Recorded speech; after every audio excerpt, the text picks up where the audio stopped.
Então, a primeira coisa é essa: Deus, aprove a Deus. Segundo, Deus fez isso na sua sabedoria. Veja logo o início do verso. Visto que na sabedoria de Deus, o mundo não o conheceu por sua própria sabedoria. Ou seja, foi o próprio Deus que fez com que o mundo não o conhecesse através da sabedoria mundana. Como nós já vimos antes, Deus confundiu tudo isso.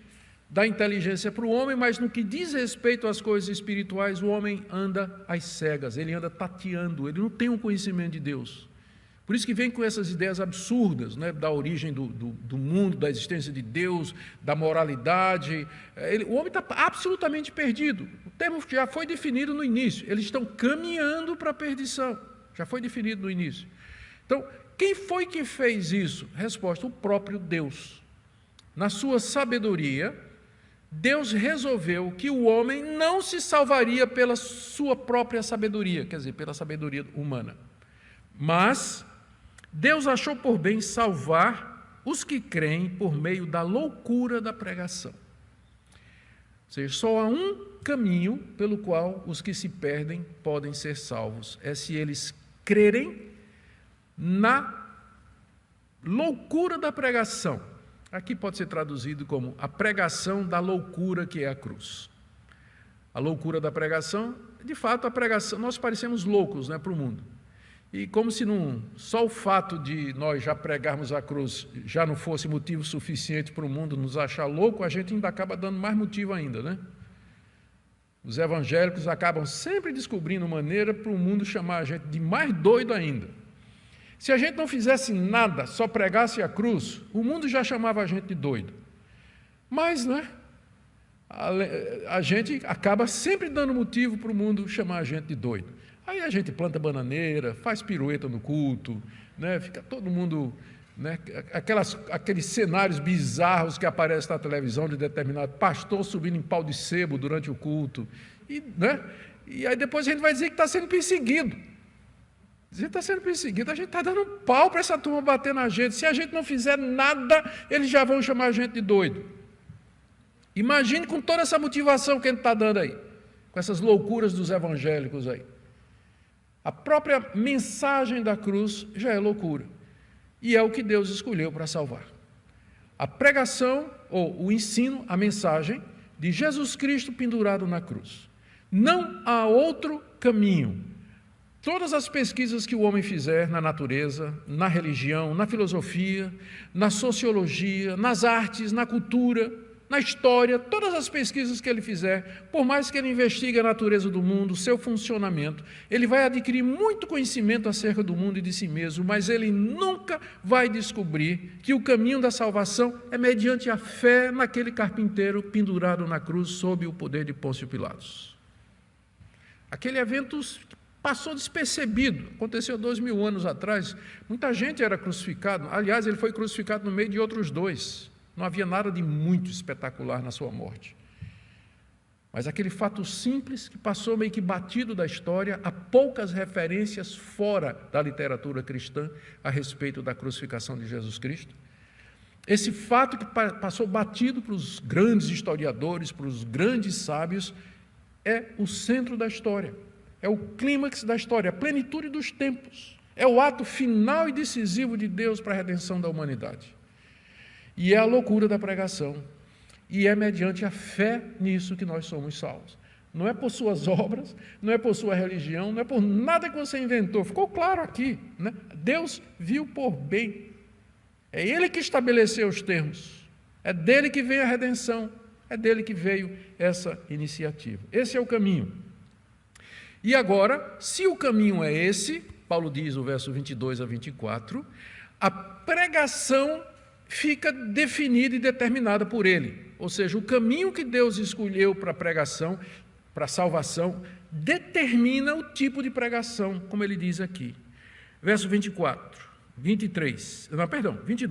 a 24. Porque os judeus pedem sinais e os gregos buscam sabedoria.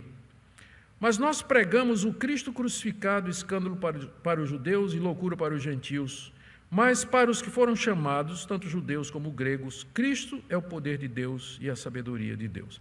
Nesses 3 versículos, o que o apóstolo Paulo está dizendo é: uma vez que o caminho de Deus para a salvação é a cruz, cabe que a missão do pregador é pregar a cruz, e nada mais, porque nada mais vai salvar. A gente pode entreter a nossa audiência com histórias, com conversas, já falei aqui do uso de meios que tornam o culto algo mais gostoso e atraente e tudo, mas nada disso vai nos livrar do nosso problema fundamental, que é a culpa dos nossos pecados e a condenação eterna.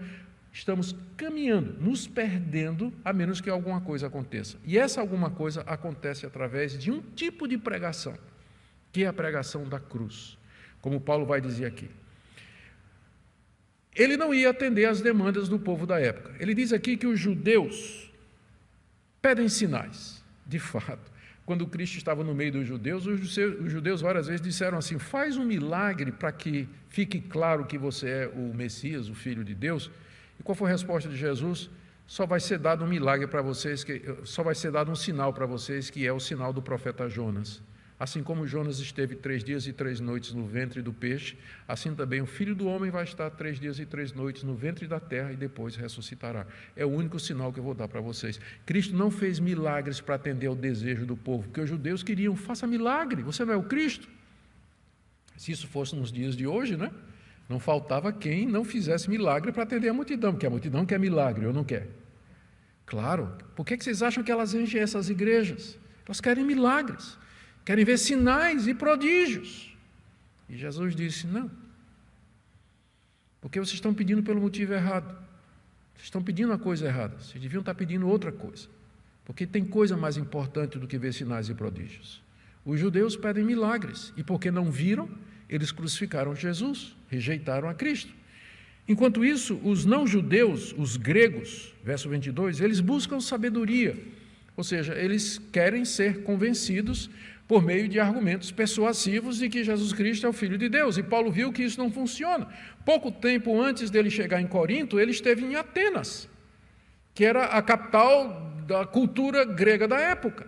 E ele foi lá no Areópago, que era um grande anfiteatro, para explicar o evangelho para os atenienses, que os atenienses ouviram Paulo pregar e disseram: o que é que esse tagarela, é a palavra que está lá, o que é que esse tagarela está dizendo? Levaram Paulo lá para o anfiteatro e diz aí: o que é isso, que ideia é essa que ele está falando? E Paulo então começou a pregar o evangelho, partindo da revelação natural, falando de Deus, e foi afunilando até chegar na cruz e na ressurreição. Quando ele estava argumentando, os filósofos epicureus e estoicos, que eram os 2 ramos da filosofia mais em destaque naquela época, eles se levantaram e deixaram Paulo falando sozinho. Eles queriam ser persuadidos logicamente de que Jesus Cristo, morto na cruz e ressurreto, de fato era o caminho de salvação, e não tem como fazer isso. A retórica, ela não convence, a lógica não persuade, a sabedoria de palavras não ilumina.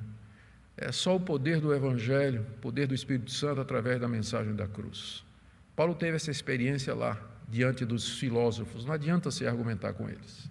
Você pode trazer bons argumentos, eu posso chegar e trazer bons argumentos. Eu recomendo até para vocês um livro de John Piper, a respeito da leitura da Bíblia, né? Lendo a Bíblia espiritualmente, se não me engano, é esse o título, onde ele vai dizer o seguinte: olha, ele vai levantar os antigos argumentos que foram usados, sempre foram usados para provar que a Bíblia é a palavra de Deus. Você pode argumentar com o incrédulo: olha, vê a antiguidade desse livro. Segundo, o fato de ter mais de 50 autores de diferentes épocas, de culturas diferentes, língua diferente, eles têm a mesma mensagem. Veja profecias que foram feitas 600 anos antes de Cristo, que se cumpriram com exatidão. Veja o escopo da Bíblia, veja o fato de que esse livro tem 3.600 anos, é um dos livros mais antigos da humanidade, é o livro que já foi mais atacado, perseguido, destruído, procurado destruir, e ele continua sendo o livro mais vendido e lido do mundo. Isso não mostra que esse livro é de Deus sobrenatural. Você pode usar toda essa argumentação e o cara vai dizer: não, deve ter outra explicação. Não creio nisso, não é verdade? Não creio nisso não, isso é conversa. Deve ter outra explicação para isso aí. Nós vamos procurar, não sei qual a explicação, mas a ciência vai dar. Só uma questão de tempo. Né? É exatamente o que eles dizem nas lacunas da teoria da evolução, né? A teoria da evolução não explica muita coisa que a biologia moderna já mostrou que existe, mas a resposta deles é: não explica agora, vamos esperar mais um tempo e a ciência vai trazer uma explicação. Depois chamam Deus, né? Eles dizem que nós usamos o Deus dos gaps, dos espaços, né? O nosso Deus, a gente criou Deus para poder suprir os espaços que a ciência não resolveu. E agora eles é que fazem a ciência dos gaps, dos espaços. Eles vão usar a ciência para dizer: um dia vai preencher os espaços que estão faltando aqui para a gente entender como é o mundo.